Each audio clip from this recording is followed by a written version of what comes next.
bien, he escuchado a lo largo del día de hoy y la tarde de ayer algunas intervenciones que me saltan la duda simplemente por el cinismo que tienen algunos que representan a la banca y a la partidocracia.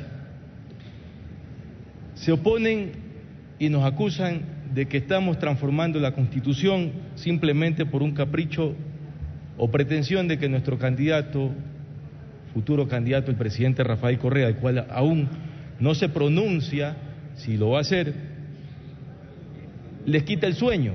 Probablemente les quita el sueño porque han intentado con marchas, con golpes de Estado, con el 30S, no solamente derrocarlo, sino también hasta quitarle la vida. Nada de eso ha sido posible porque el pueblo ecuatoriano confía en el presidente de la República.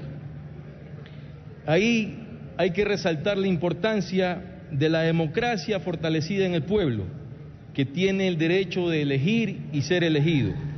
En uso de la palabra, el asambleísta Víctor Medina, representante de la provincia de Guayas por Alianza País.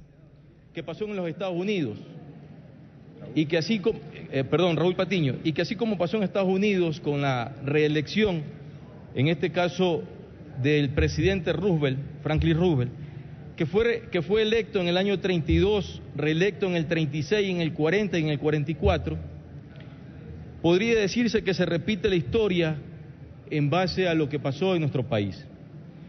La clave del fenómeno de Roosevelt fue que sacó al país, que estuvo golpeado en una gran recesión de los años 30, logró salir adelante gracias a las políticas desarrollistas, el New Deal, que implicó una gran inversión pública en carreteras, hidroeléctricas, escuelas, mejoramiento agrícola y planes de modernización en regiones pobres. Según Roosevelt, se trató de una revolución pacífica, llevada a cabo sin violencia, sin torturas y sin derrumbe del imperio de la ley. En el caso de Roosevelt es un buen ejemplo para la reelección, pero ese mismo ejemplo en Estados Unidos, cuando el candidato George Bush, padre, quiso ser nuevamente presidente de los Estados Unidos, los ciudadanos norteamericanos le dijeron que no y simplemente pues no pudo ser el nuevo presidente de los Estados Unidos en aquella época. Voy a también a tomar en consideración lo que dijo el politólogo argentino Ernesto Laclau, que lo que estamos viviendo ahora no se trata de eternizar a alguien en el mando, pero sí de darle la oportunidad al pueblo para que culmine un importante proceso de cambios y por este medio absolutamente democrático. Tenemos la legitimidad jurídica para poder hacer las enmiendas que la Corte Constitucional nos ha ordenado a través del dictamen y que acertadamente la Comisión Provisional de Enmiendas así lo ha ratificado en su informe favorable. Quiero también tratar el tema de por qué la oposición prácticamente se está oponiendo a la enmienda constitucional sobre educación y salud. Recordemos que hasta hace unos meses atrás, el candidato a la reelección en Guayaquil, cuando se rasgaban las vestiduras y decían de que ahí era perfecto continuar con el modelo exitoso. En educación ellos tienen por costumbre, simplemente como dádivas de campaña, hacer pues una manito de gato a las escuelas y a los colegios. Por eso es que no pretenden y se oponen a que las enmiendas constitucionales en materia de educación sean como una política pública de Estado, no de gobierno, de Estado.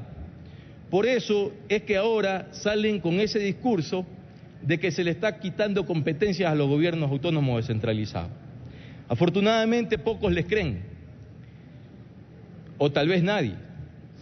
En el tema de educación, que se los acabo de manifestar, es muy parecido en el tema de la salud, porque recordemos que en los últimos años la ciudad de Guayaquil y la provincia de Guayas, a nivel de todo el país, prácticamente no ha existido construcción de hospital alguno, excepto los que construye el gobierno de la Revolución Ciudadana, en el norte, en el Monte Sinaí, un sector muy popular, y en el sur. Y para seguirle dando atención a los ciudadanos guayasenses, tuvo que hacerse la intervención en el hospital universitario para tener una infraestructura moderna, acorde a las necesidades que tiene el pueblo. Estos son los avances que nosotros vamos a defender durante todo este año, que vamos a socializar a nivel de toda la República del Ecuador. El tema de las enmiendas es un tema netamente jurídico, que tenemos la responsabilidad histórica de un proyecto que está sacando adelante el desarrollo del país. La sociedad es evolutiva, es cambiante.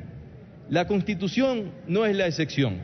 Necesitamos hacer estas enmiendas para darle fortalecimiento a la democracia y justamente pues al marco institucional que así corresponde.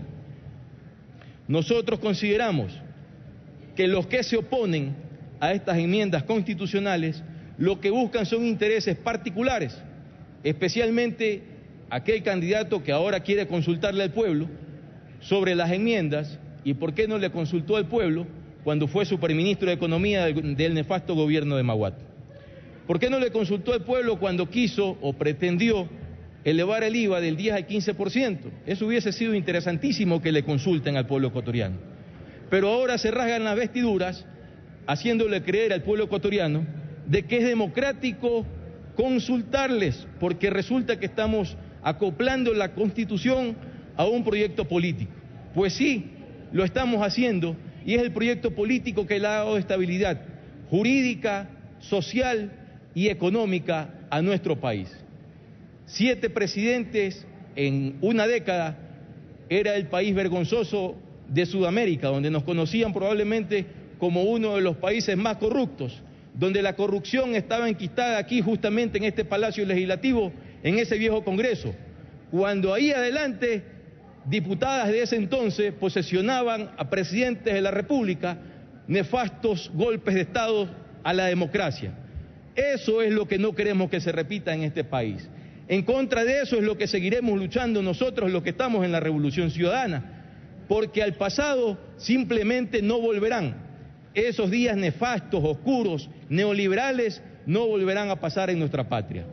Eso es lo que nosotros vamos a defender en las enmiendas constitucionales, el desarrollo progresivo, sostenible del país. Ya lo ha demostrado el presidente Correa en estos largos 7 años de su administración ejecutiva. Las obras hablan por sí solos, no las voy a repetir. Como decía una propaganda de un ministerio, hasta el ciego lo puede ver, pero simplemente la oposición jamás lo aceptará.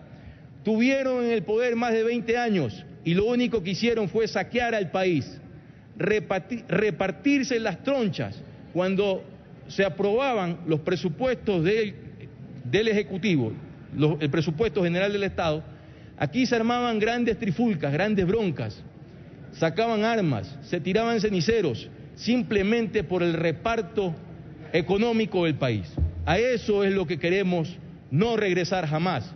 Y si para eso el pueblo ecuatoriano acepta las enmiendas constitucionales, para que de pronto el presidente Correa pueda ser o no candidato, porque es decisión del presidente Correa, no es decisión nuestra. Nosotros con esta enmienda no vamos a alargar el tiempo del periodo del presidente, cualquiera que se llame. Simplemente le vamos a dar la opción, al igual como lo tuvo el alcalde de Guayaquil para ser candidato, vamos a dar la opción para que se candidatice.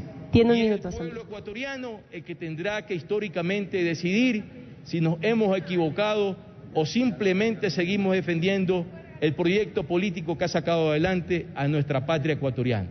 Por eso, ecuatorianos, ecuatorianas, amigos asambleístas, compañeros de la oposición, les invito a reflexionar, les invito a que juntos cambiemos de una vez por todas y avancemos con el país progresista que tenemos en los actuales momentos.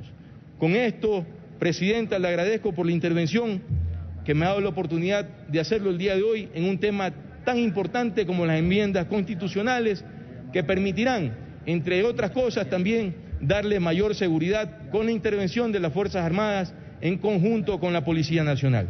Muchas gracias, buenas tardes.